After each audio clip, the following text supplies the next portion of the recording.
throw bullets towards it and to hope to get it. But Megga going one step farther, and he still has 2 more, enabling him so much. And here go the grenades. Will we see Mr. Savage 2.0, who is the best billiard player in NA? He fires all of them down low, and no ticks coming through yet. But the pressure of the explodes, the sounds, it's as much of a mind game as it is the whole site just to kind of connect here. So let's see what Megga's gonna do. He's looking for the elims down low. He doesn't care about who's up above. He's trying to inch his way down here. Just taking a little bit more control of this layer. He doesn't have any movement, any freedom space here. He's gonna find Dream TV. Wait. That was a grenade tag. It had to have been. He hasn't shot anybody else in the last minute. So he had to have hit somebody with a grenade, gets flint knocked out into the zone there, but God. Can he cover himself? 7 HP. Oh! Megga drops down. Winteroo, you can go back. It's the time of summer, and it's the time of Faze Megga. What a sick edit and sick play. Now up to 107 effective HP. Papa Eggy on the high ground. Hoffner gets personally victimized by Megga, like basically the rest of the entire lobby, up to 19 elims, but now on the low ground. Shadow Bomb comes out from Eggy. Hot feet for Megga, hot feet for Eggy, but he's in the shadow, and Megga finds him. He finds him because he jumped, monster. I don't know how he just did that, but he managed to really pull through and clutch up at the end. That was as close as we've ever seen it, and that was a 20 elimination game there. 30 points.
him, and then everyone else is on the lowest ground. I mean, Arkham is on a spree right now. 12 eliminations. If he hits top 5, a 17-point game minimum. He looks to pick off the player there. Could not quite. Sorry, look, he's already in top 5. Oh, Two more players. He's at a 19-point game right now. 19-point game right now. Can he continue this one? Vinny's all the way on the low ground. He's challenging the one player on height. Of course, Arkham's gonna win this. Okay, got a little quiet there. Got a little intensive for a second. Slowly getting knocked down. 1 versus 1. Arkham continuing to try to keep this height. This player's about to be in the lava. Arkham, 2 builds left. It's going to come down to this. He can't pop the minis. 1 shot, 2 shot. There it is. Arkham a 14 elimination victory royale. 24 points. Talk about clutch right there, Zeke. What a massive game, especially Insane. here in the field. So, bunch of friends basically at this point, all in the same lobby, but here they're enemies. Aydan jumps up, goes with the side hop, takes the high ground using the storm, but the cost, 60 HP to take this high ground, and the opponent didn't even expect it. Not a big deal. deal. It was worth it. Not a big deal, honestly. He may have spent the 60 HP, use it as a commodity to make his way to the top. A very good push with the baller. Take high ground, shot from above, combat shotgun, so powerful, and we're going to see it again for just a second. Weapon swap it at the TAC AR. Looking for shots, watching for exposure on an opponent underneath.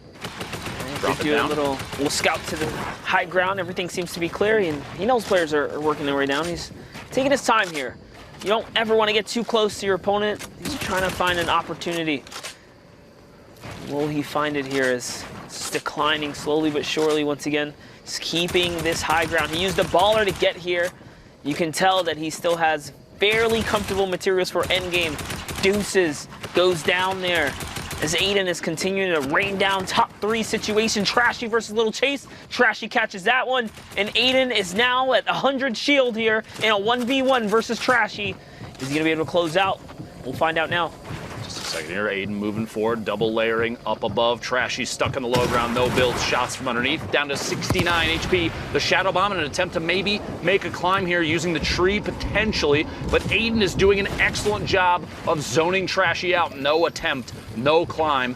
He's taking an opportunity, pop a couple minis. It may not be enough though. Aydan stuck right there. No way! And Trashy with the 9,000 IQ play to literally just sit in the bottom. Exactly. He faked him. He popped the Shadow Bomb, but didn't even push. He sat, and Aydan spent all this time trying to track what couldn't even be tracked because Trashy was still in the bottom. Aydan literally lost in.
A little bit of a show and might be able to put himself in contention. So first, we're gonna hop on board with the veteran Vivid, and as Golden Boy says, when in doubt, throw a grenade or 17. Vivid throwing every one of the explodes there, picks up a nice little elim, and that actually gives him positioning to then start running on the mid-tart. Picks up Navy Rob there, and then continues rotating forward, doing all this now with the combat that he was able to pick up there. And notice in the top left-hand corner, this is outside the top 25. We watched him pick up 3 elims, survive into the top 25, and then enable himself to get more.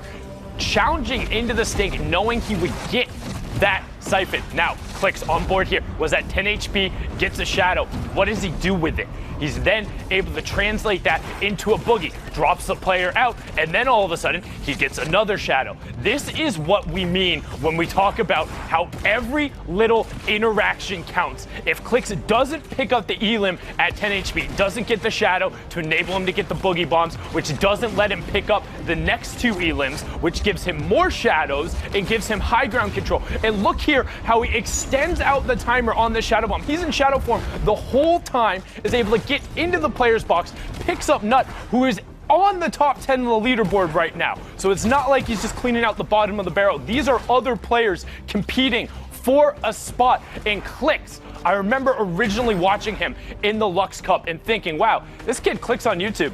He's pretty good. I hope we get to see more of him. Well, we're going to be seeing more, particularly if he's closing out games like that. Niku, the only player in this little package who isn't already qualified for the World Cup, but goes on a great little spree here. 150 in terms of his builds, and that's going to enable him to kind of navigate this super, super tightly packed tarp. You saw 25 players there in Circle 8. Circle 9, still 13 players left. He still has 97 builds. That's because his mentality is he's looking for the elims, picks up a number of jump pads, and refreshes on builds again. So keep an eye on the top left. 7 players left now, and he challenges into the high ground. All of a sudden, he picks up this elim here, knocks the player out with the storm changeover, and top 5, ultimate high ground control, and nothing else. Showtang picks up the 2 on the bottom, but Nico is just going to be able to wait him out. Doesn't get a tag going over there, so the storm will tick him over. And last but not least, it wouldn't be a highlight reel if we didn't show Dubs. Taker of Walls, best average placement in a Sunday final, as Courage said, with a 6th, 1st, 2nd, and 3rd coming out there, averaging 3rd place overall in what is one of the most stacked regions. You see him just take the wall right away from Yoshi and continue running through the tarp, always looking for opportunities, looking to challenge, wanting to take the shots, and pressuring the rest of the lobby. Hey, you want to win the Fortnite World Cup, you have to be beating players like this. You have to beat the Dubses, the Clix, the Vivids of the world in order to get up there. And right now, Clix is flexing, saying, yeah, I'm in first.